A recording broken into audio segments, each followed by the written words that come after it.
सह्याद्री शीर्षे विमले वसंतम गोदावरी तीर पवित्र देशे यद्धर्शनात्पातकमाशु नाशं प्रयातीतं त्र्यंबकमीशमेडे। त्र्यंबकेश्वर हे भारतातील महाराष्ट्र राज्यातील नाशिकपासून 28 किलोमीटर अंतरावर आहे। आम्ही श्रीरामपूरमधून दुपारी 12 वाजता निघालो आणि पोहोचलो 7 वाजता बसने। आता वाजले आहे 8 आणि आम्ही ठरवलं की 9:30ची आरती करून जाऊया। त्र्यंबकेश्वर महादेवांचे दर्शन घेण्या अगोदर आम्ही जात आहोत कुशावर्त तीर्थाकडे। आता कुशावर्त काय आहे हे थोडक्यात सांगते।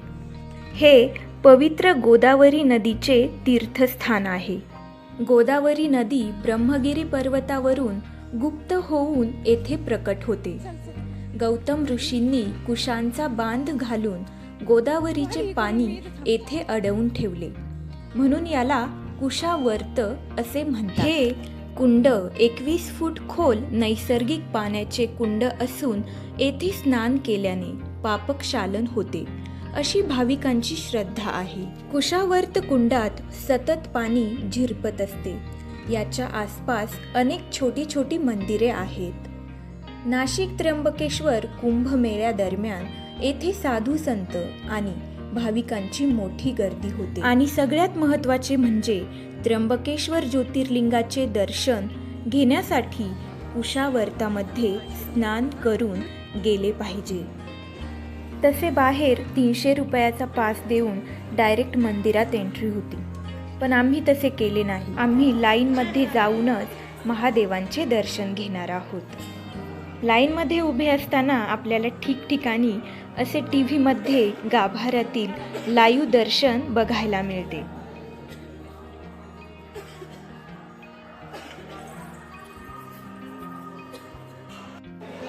तुम्ही बघू शकता रात्रीचे 8:30 वाजले आहे आणि भाविकांची प्रचंड गर्दी आहे आणि आय थिंक आम्हाला अजून 1 तास लागेल दर्शनासाठी। त्र्यंबकेश्वर ज्योतिर्लिंग कसे निर्माण झाले हे मी तुम्हाला थोडक्यात सांगते। पौराणिक संदर्भानुसार असे सांगितले जाते की ब्रह्मदेवांनी इथे एका पर्वतावर श्री महादेवांना प्रसन्न करण्यासाठी तप केले, जे पुढील काळात ब्रह्मगिरी पर्वत नावाने विख्यात झाले। या पर्वतावर एकेकाळी गौतम ऋषींचा आश्रम होता। गोहत्या पातकापासून मुक्तता मिळावी म्हणून त्यांनी कठोर तपश्चर्या केली आणि महादेवांना प्रसन्न केले। गौतम ऋषींच्या विनंतीवरून महादेव इथे त्रिमूर्ती होऊन ज्योतिर्लिंग स्वरूपात विराजमान झाले। तेव्हापासून हे स्थान त्र्यंबकेश्वर म्हणून त्र्यंबकेश्वर शिवलिंगाची वास्तविक रचना इतर 11 ज्योतिर्लिंगापेक्षा थोडी वेगळी आहे, कारण येथे शिवपिंडीमध्ये अंगठ्याच्या आकाराच्या 3 कपारी आहेत, ज्यात त्रिमूर्ती म्हणजेच ब्रह्मा विष्णू महेश विद्यमान आहे। या शिवलिंगातून गोदावरीचा प्रवाह सातत्याने सुरू असतो। या स्वरूपाचे हे जगात एकमेव शिवलिंग आहे। आता वाजले आहे रात्रीचे 10:30 आणि आम्ही रूम अगोदरच बघून ठेवली होती। आता आम्ही रूमकडे जातो, त्या अगोदर आम्ही काहीतरी जेवण करतो। आता वाजले आहे सकाळचे 6। आम्ही लवकर सगळं आवरून परत दर्शनासाठी आलो, कारण आमच्याकडे वेळ होता, म्हणून म्हटलं परत त्र्यंबकेश्वरांचे दर्शन घेऊया। एवढ्या गर्दीत देखील डॉगेश भाई मस्त झोपले निवांत।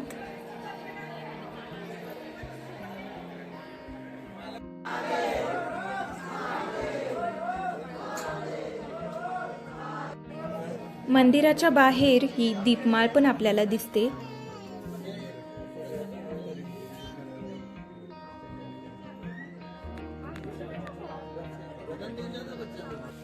मस्त सूर्योदयापूर्वीच आमचे खूप छान दर्शन झाले।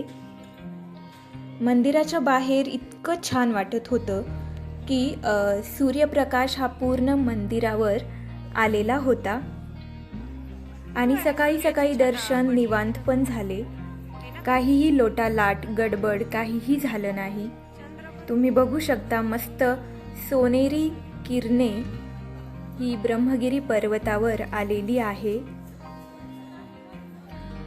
या ब्रह्मगिरी पर्वताची काही जण परिक्रमाही करतात। ब्रह्मगिरी पर्वताची प्रदक्षिणा सुमारे 40 किलोमीटर अंतराची असते आणि ती अनवाणी पायांनी केली जाते। नाशिकपासून 31 किलोमीटर अंतरावर असलेल्या या पर्वताच्या दक्षिणेला कळसूबाई शिखर, अलंग, कुलंग आणि मदन ही सह्याद्रीतील शिखरे आहेत। यानंतर आम्ही नाश्ता करून नाशिक पंचवटीला जाणार आहोत। पुण्यामध्ये जशा PMT बसेस आहे तशा नाशिकमध्येही आहे। आता आम्ही रामकुंडाकडे जाणार आहे, जे पंचवटीमध्ये आहे।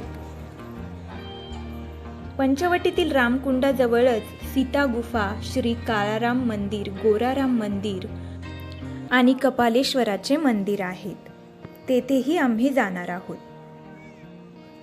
गोदावरी नदीच्या काठी वसलेले श्री कपालेश्वर महादेव मंदिर हे भगवान शिवाला समर्पित एक प्राचीन मंदिर आहे, जे 1763 मध्ये बांधले गेले।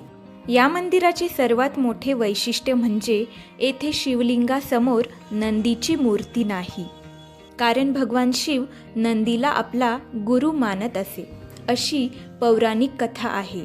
हे मंदिर पापक्षालनासाठी महत्त्वाचे मानले जाते। हे आहे काळाराम मंदिर, जे कपालेश्वर मंदिराच्या जवळच आहे। या मंदिरात श्रीराम, लक्ष्मण आणि सीतामाता यांची मूर्ती आहे। हे मंदिर भगवान राम यांनी गुप्त वनवासात जिथे वास्तव्य केले होते त्या जागेवर उभे असल्याचे मानले जाते। तर अशा प्रकारे नाशिकला येऊन आम्ही बरीच मंदिरे कव्हर केलेली आहे। आय होप की तुम्हाला माझा हा व्हिडिओ आवडला असेल।